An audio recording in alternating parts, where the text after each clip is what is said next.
السلام علیکم محترم سامعین، میرا نام ہے عبداللہ خان اور آپ دیکھ رہے ہیں ڈی اے پوڈ کاسٹ۔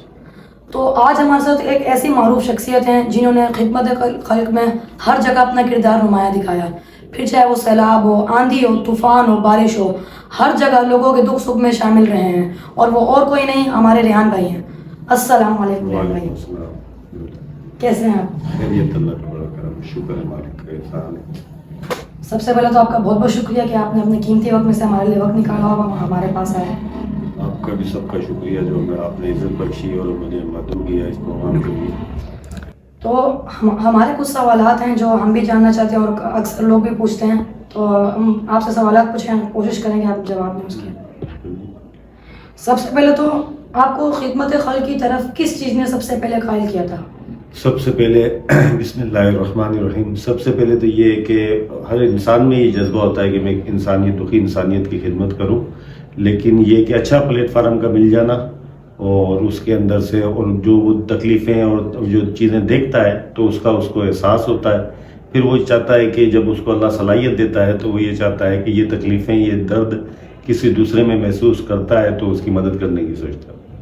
اسی طریقے سے میں نے اپنی لائف گزاری، تو 9 ایئر کی ایج میں میرے والد صاحب کی ڈیتھ ہوئی، تو ہم نے مشکلات دیکھی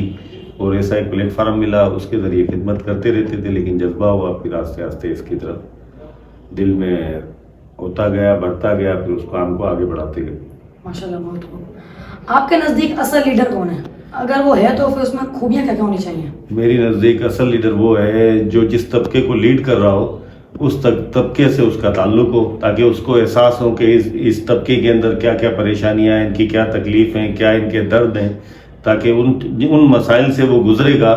تو اس کے اندر سے وہ جب وہ آگے بڑھے گا تو ان کو احساس ہوگا، جب وہ لیڈ کرے گا تو ان مسائل کا حل نکالنے کے لیے ان کے لیے وہ کوشش کرے گا۔ وہی لیڈر ہے جو جس کو احساس ہو اور اپنے نچلے طبقے سے جائے اور اوپر تک جا کے ان کے وہ جو تکلیفیں ہیں، درد ہیں، علاقے کے، قوم کے جو بھی مسائل ہوتے ہیں، جس چیز کے مقصد کو لیڈ کرتا ہے وہ اس کو پائے تکمیل تک پہنچائے اور اس کو کامیابی حاصل کرے، اس کو میری نظر میں اصل لیڈر کہا جاتا ہے۔ کبھی آپ کے ساتھ کوئی خدمت خلق کا ایسا واقعہ پیش آیا جو آپ کے دل میں نقش کر گیا ہو؟ بہت سے ایسے واقعات ہیں، لیکن میں یہ میڈیا کے اوپر تو نہیں بتا سکتا۔ بہت سے ایسے واقعات ہیں کہ ایک مرتبہ ہم فلڈ میں کام کر رہے تھے، ایسی ایک فیملی تھی جس کے اوپر ایک دوست نے مجھے آ کر بتایا کہ ہم وہ کافی دن سے کر رہے تھے اور اللہ کے فضل سے ہمارے سٹی کے اندر اور ہمارے علاقے کے اندر بہت سے ڈونر ہیں جو ہماری مدد کرتے ہیں، اس کے ذریعے ہم نے کافی ڈونیٹ کر چکے تھے، کام آگے کر چکے تھے، لیکن جب لاسٹ ٹائم پہ ایک نے آگے بتایا کہ ہم نے اتنے عرصے سے جب ہم یہ کام کر رہے ہیں تو ایک فیملی ایسی ہے جس کو ہم مس کر کے بیٹھے ہوئے ہیں۔ جب ہم اس کے گھر پہ پہنچے وہ چیز لے کر، تو جب اس نے وہ دعائیں دی تو بڑی خوشی بھی محسوس بھی ہوئی اور اتنا دل سے ہوا کہ کاش ہم اس کے پاس پہلے پہنچ جاتے، اور ہم مقصد ہمیں لیٹ پہنچنے پہ افسوس بھی ہوا اور وہ بات دل میں ٹھہر گئی۔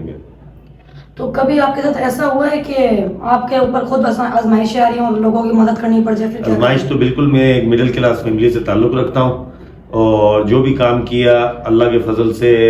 ڈونیٹ بھی دوست ہیں ہمارے، اچھے دوست ہیں، 2-4 دوست ہیں ہماری کلاس میٹ ہیں یا جو ایج میٹ ہیں، ان کے ساتھ یہ ہوا کہ انہوں نے ترقی حاصل کی، اس نے اس کام کو ہمارے ساتھ بڑھانے میں تعاون کیا۔ لیکن اکثر ایسے ہی ہوتا ہے روزانہ کہ میں چاہتا ہوں کہ میرے پاس اللہ مجھے اتنا دے کہ میں ان کی تکلیفیں روزانہ اپنے ہاتھ سے ان کو دور کرتا رہوں اور کسی کے پاس مجھے جانے کی ضرورت نہیں پڑے۔ انشاءاللہ۔ اب دیکھیں، لوگ کہتے ہیں کہ آج کے دور میں نا دوسرے مدد کرنا بہت مشکل ہے، تو کسی نے آپ سے کبھی کہا ہو کسی نے ایسے؟ ہاں بالکل، یہ ہے کہ مدد کرنا بہت مشکل ہے، لیکن جب اچھے دوست ہوں، نیک انسان ہو تو پھر کوئی مشکل نہیں ہے۔ آپ کو ہمیشہ اللہ کی رضا کے لیے کام کرنا چاہیے، اللہ تعالیٰ خود ہی آپ کی نیت اور آپ کے جذبے کو دیکھ کے اس میں مدد بھی دیتے ہیں، اللہ تعالیٰ مدد بھی کرتے ہیں اور آپ کو کامیاب بھی کرتے ہیں۔ بہت سے نوجوان خدمت خلق کرنا چاہتے ہیں لیکن وسائل کی کمی کی وجہ سے وہ کر نہیں پاتے، تو آپ کیا بولنا چاہیں گے ان لوگوں کو؟ ان کے لیے میرا ایک ہی میسیج ہے کہ وہ اس جذبے کو ختم نہ کریں، اس جذبے کو قائم و دائم رکھیں، چھوٹے سے شروع کریں۔ انشاءاللہ آپ کی نیت کو دیکھ کر نیت صاف ہوگی تو اللہ تعالیٰ آپ کی مدد کرے گا اور لوگوں کے دلوں میں آپ کی محبت ڈالے گا۔ آپ کے ذریعے لوگ ایسے ہیں، بہت سے وسائل والے لوگ ہیں جن کو خدمت تو وہ کرنا چاہتے ہیں لیکن ان کے پاس ٹائم نہیں ہے اور اتنی ان میں وہ کیا بولتے ہیں انرجی نہیں ہے کہ وہ اپنا وہ وقت نکال سکیں یا چیزیں نکال کر